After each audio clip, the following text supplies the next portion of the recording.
are 200 grueling laps at Indy. But for Tony Kanaan, it came down to the last 3. 3 wide, Munoz on the outside, Kanaan on the inside. Who will make the pass? It's going to be Kanaan. Contact yellow is out.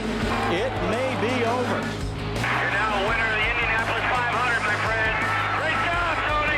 Thanks, guys. Thank you. And the celebration was on, from the wreath to the milk to kissing his wife Lauren and the bricks themselves.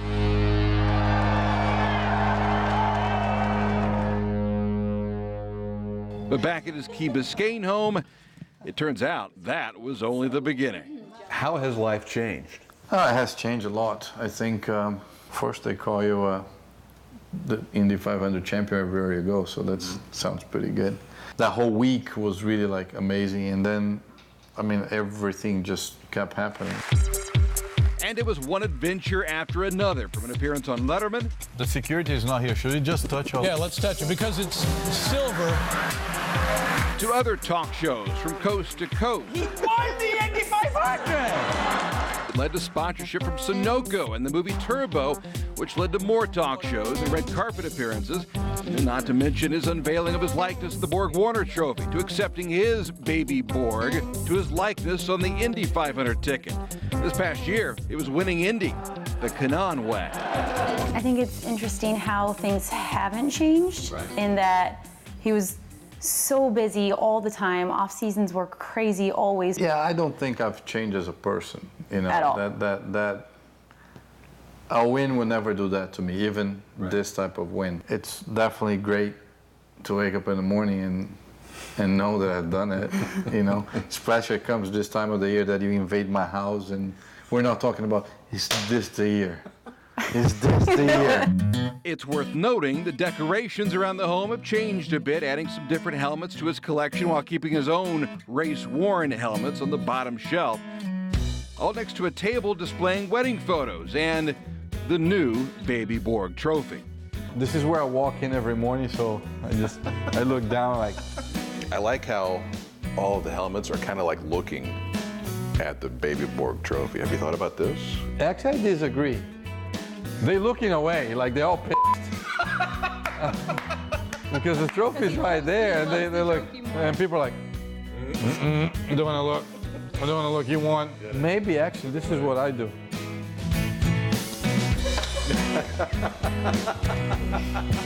I'm looking at my trophy, and everybody else have tried to look away because they didn't win it. But how often has he sat down to actually watch replays of last year's race? 2 times. Not a lot. I was just saying, you should have it on like a continuous loop in the house or something. I mean, come on. It's like, yeah.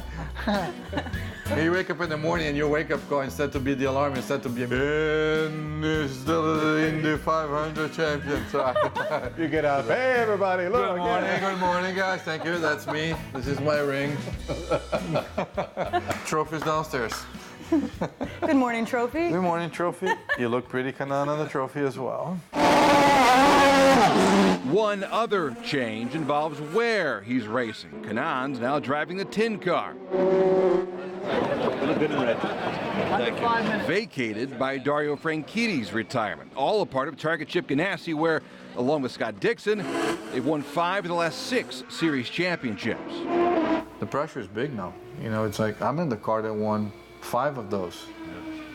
Now it's like, well, now you're going to win every race. You're going to lead every lap, which is not the case. It's almost like, okay, be careful what you wish for. But Dave, honestly, not really, because I am where I always wish to be. Right. In a good team, with a good car, with a very, very tough teammate that is going to make me wake up in the morning and think, man, this guy's going to beat me if I don't. And that's the way, that's racing, you know, that's it. That's how I want to race.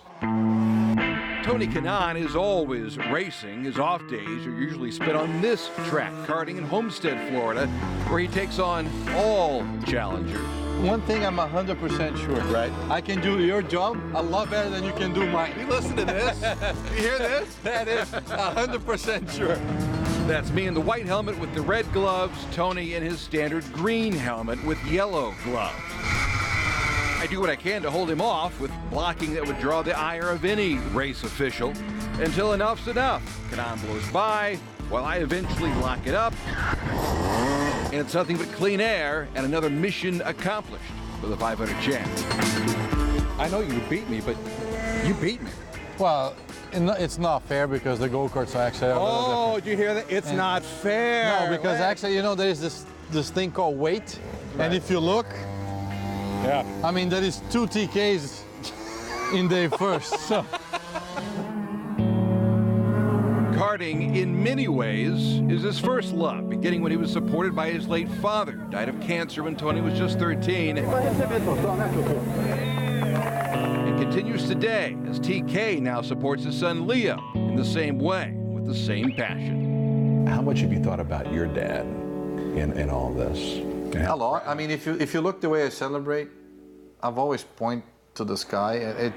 I fisted afterwards, but you can see under the yellow flag, you can clearly see what I was doing, and I was just pointing at him. So I told you.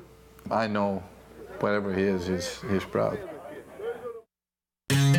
So now it's back to Indy, back to the place that teased him for so many years, but this time back as the reigning champion. A new look with a new team adds to the show, but everyone's ready for this return engagement. The big scope of things, it's easy to be like, oh, this is one of those lovely like life metaphors, like you have to really work for it. I mean, this is the way this sport works now as well. I've always enjoyed what I've done, whatever I was, and whatever situation life brought to us, we took it. She took it better than me sometimes, and she was like, come on, and we made it happen. Speaking of Carmel, it's a team that has certainly earned its respect on the field, but you really ought to know what this team is about off it. It's a true band of brothers, considering the last 3 seasons for this program. It's also our Sports Extra Spotlight. Each Friday night, football teams come together. It's about teamwork, a brotherhood, a support group unlike any other.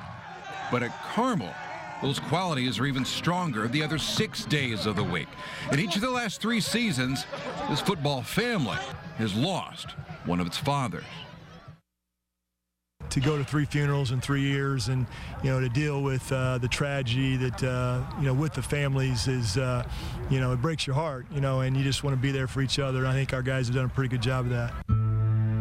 It began just a couple of years ago with David Clifford, who played on the football team himself in the mid to late 70s, but was battling ALS, confined to a wheelchair. However, still made it to games to see his son Jesse, then a sophomore in the Greyhound program. David lost that battle in 2012. Today, Jesse is a senior linebacker on the team. It all comes back to brotherhood. The brotherhood is one of the main things I believe that gets you through that adversity, and you just got to keep fighting. You got to look at it as a blessing, because I look at it as a blessing that even though my dad's not here, he was always at every game in the stands. I always knew exactly where he sat, and yeah, he's just a amazing guy, loving guy. He walked into the room, it's just like the room lit up. He was just an amazing man. He was a great athlete, and I look up to him a lot. And they're going to still run the ball, I promise you. Last season, during a highly anticipated semi-state game against Penn, the Greyhounds had a 28-13 lead. Junior running back Shakir Pascal rushed for 130 yards and a touchdown. But up in the stands, Shakir's father Eric had collapsed, the victim of an apparent heart attack, and later died after being taken to the hospital. How often do you think about your dad? Every day, man. Like, every day before football, school, when I sleep, like, every minute of the day I think about him, and I just wish that he was still here to see me do the great things I'm doing right now. But I know that he's still watching over me, and I know he's still proud of me, and I know that he would want me to still continue my journey no matter what. And then last July, the parents of running back Stephen Watts were on their way to church, passing by an intersection on the near north side, when another motorist slammed into the car they were driving. Stephen's mother, Candy, survived despite suffering several broken bones. Stephen Sr., though, after being in a coma for a couple of weeks, didn't. It's definitely the hardest thing I've ever gone through.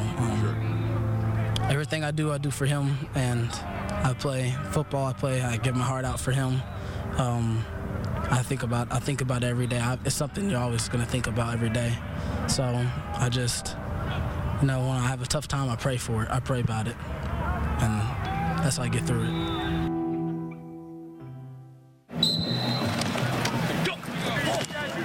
The football games go on at Carmel, and each player honors their father in a variety of ways, including a permanent fixture just outside the Greyhound locker room. And really, the only time that they do exit through this entrance is for games. We don't do it any other time. Right. And so they wind their way through, and then they'll come here.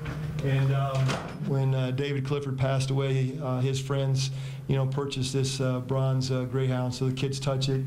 And then that's the last thing they do before they exit the door and go to the field. So he'd be proud of this. Faith, family, and football. It all has added meaning. Now. The word brotherhood does mean a lot to our guys, and they understand what it means to be there for each other in times of need and in real times of need. And so I think that strengthened this team. And I've said a lot. The strength of the team is the team.